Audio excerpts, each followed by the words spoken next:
Class 10 subject Bangla. আজকে যে অধ্যায় নদীর বিদ্রোহ, মানিক বন্দ্যোপাধ্যায় লেখা। তো এখানে বিষয় সংক্ষেপ হলো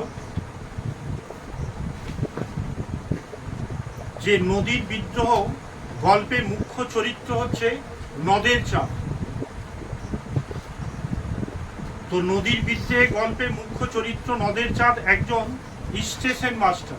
কি মাস্টার?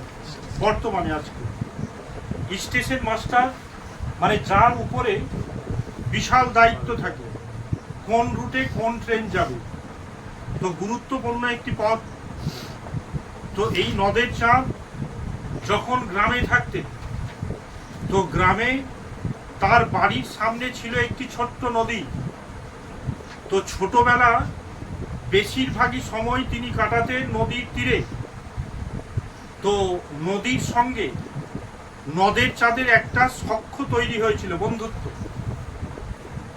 এই নদী যখন তার গ্রামে সেই ছোট্ট নদীটি গ্রীষ্মকালে শুকিয়ে যেত, তখন এই নদের চাঁদ সবচাইতে দুঃখ পেত যে নদীকে তার আর দেখা হবে না। তো ছোট থেকেই নদের চাঁদ নদীর সঙ্গে তার এত সখ্যতা গড়ে উঠেছে, নদী ছাড়াও থাকতে পারে না। তো ছোটবেলা থেকেই তার এই সখ্য নদীর সঙ্গে তৈরি হয়েছিল। তো আজকে নদের চাঁদ একজন স্টেশন মাস্টার এবং বাড়ি থেকে অনেক দূরে একটা জায়গায় তার আজকে পোস্টিং। তিনি চাকরি করছেন স্টেশন মাস্টার। এই স্টেশন মাস্টার হচ্ছে গুরুত্বপূর্ণ একটি পদের চাকরি। তো যেখানে তিনি আজকে 4 বছর ধরে আছে। কত বছর স্টেশন মাস্টারি করছে? হ্যাঁ। তো এই 4 বছর তিনি যেখানে কর্মরত, সেখানেও একটা নদী আছে। তো কাজ শেষ হলেই তিনি তার কর্মরত অবস্থান থেকে তিনি চলে যান নদী দেখতে। কি দেখতে বললেন? হ্যাঁ, কেন কি তার ওই গ্রাম থেকে এটা নদীর সঙ্গে তার একটা কি আছে, বন্ধুত্ব। তো আজকে কর্মরত অবস্থায় যে স্টেশন মাস্টার, তিনি যেখানে আজকে কাজ করেন, সেখান থেকে একটু দূরে ছিল একটা নদী, যে নদীতে ছিল একটি ব্রিজ। তো কাজ শেষ করেই তিনি ছুটে যেতেন সেই নদীর কাছে। তো আজকে 5 দিন হলো, ওই যে 5 দিন আগে নদীকে দেখে এসছেন, তো 5 দিন ধরে অনবরত বৃষ্টি হয়ে যাচ্ছে। সেই জন্য তিনি এই 5 দিন নদীর কাছে যেতে পারেননি, তাই তার মন খুব খারাপ। তো 5 দিন পরে যখন বৃষ্টি একটু থাওর ধরেছে, হালকা হয়েছে, তিনি তখন ছুটেছেন সেই নদীর দিকে। তো যাবার সময় তিনি ভাবছেন যে তিনি নদীকে কি রূপে দেখবেন। এর আগে 5 দিন আগে গিয়েছিলেন, তো দেখেছিল যে নদী তখন বৃষ্টি হয়নি, তো অনেকটা নিচে ছিল নদীর জল। তো 5 দিন পর যখন আজকে নদীটিকে দেখতে যাচ্ছে, তো দেখতে গিয়ে দেখছে যে তার খুব আনন্দ যে 5 দিন ধরে যেতে পারিনি, তো নদীকে দেখার যে তার ইচ্ছে, তো খুব আনন্দেই তিনি চলে গিয়েছেন নদীর কাছে। গিয়ে দেখছেন এত উন্মত্ত নদীকে দেখার জন্য যে তিনি কখন ওই ব্রিজের মাঝখানে গিয়ে যে একটা পাটাতনগুলো হয়, সেই পাটাতনের উপরে গিয়ে বসেছিলেন। এতটাই উদ্গ্রীব হয়ে গিয়েছিলেন। তো এইভাবে যখন তিনি দেখছেন যে জল ফুটে উঠেছে, জল একেবারে হাত ছোঁয়ালেই কি আসবে, হাতে কি যাবে, ধরা যাবে, ছোঁয়া যাবে, তো এটা দেখে তিনি আত্মহারা হয়ে যান। তো ব্রিজের মাঝখানে সেই পাটাতনে বসে তার পকেটের মধ্যে ছিল 5টা চিঠি। কটা? হ্যাঁ, যদি বলে কত পৃষ্ঠার, 5 পৃষ্ঠা, একটা চিঠি 1 পৃষ্ঠা। সেই চিঠি কি চিঠি?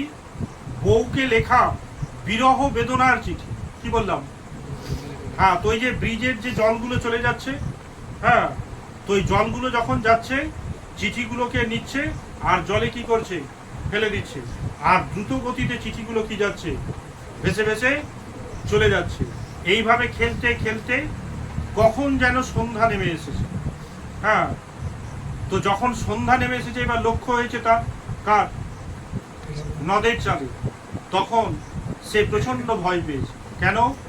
মানে ও ভাবতেও পারেনি, ওই যে 5 দিন ধরে দেখেনি, তো ব্রিজের মাঝখানে একেবারে এসেছে। কোথায়? এবার সন্ধ্যা কি এসছে নেমে, তখন তার ভয় ভয় করিতে লাগবে। কার? এবার সে ওখান থেকে বাড়ি যখন ফিরছিল তখন 7 নাম্বার ডাউন প্যাসেঞ্জার ট্রেন তাকে পিছে দিয়ে চলে যায়। কাকে? নদের চাঁদকে। তো এই গল্পটাতে মানে ওই যে বললাম না যে এর আগে একটা লাইন ছিল যেটা আমি বলিনি, সেটা হচ্ছে যে এই যে নদীটাকে বেঁধে রেখেছে, ব্রিজটা দিয়ে তো বেঁধে রেখেছে কাকে? তো নদের চাঁদ হচ্ছে মুক্ত মনা মানুষ একটা, মানে ও চাই স্বাধীনতায় থাকে। কি চাই বললাম?